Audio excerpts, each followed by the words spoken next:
அதுல் சுபாஷ் case matter எல்லாரும் கேள்விப்பட்டிருப்பீங்க. அதுல் சுபாஷோட வைஃப் அவர் மேலே போய் குற்றச்சாட்டை வச்சதுனால ப்ரெஷர் தாங்காமல் சூசைட் பண்ணிக்கிட்டாரு. சூசைட் பண்ணுறதுக்கு முன்னாடி அவரோட கேஸில் சில விஷயம் வச்சிருந்திருக்காரு. லைக் அவரோட மகனை தன்னோட பேரண்ட்ஸ்க்கு ஒப்படைக்கணும்னு, ஆண்களுக்கு சப்போர்ட்டாகவும் லா வரணும்னு, ஃபேர் ஜஸ்டிஸ் இந்த கேஸில் கொடுக்கப்படணும்னு, இந்த மாதிரி நிறைய லிஸ்ட்டில் இருந்துச்சு.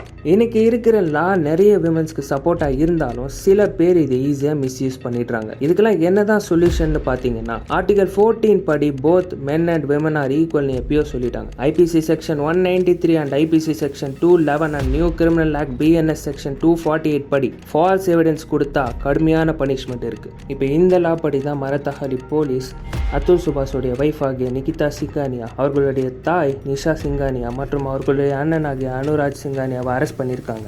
இப்போ இந்த இன்சிடெண்ட்டை பார்த்ததுக்கப்புறம் நிறைய பேருக்கு லாவை மிஸ்யூஸ் பண்ணுறதுக்கு பயம் வரும்னு நான் நம்புகிறேன்.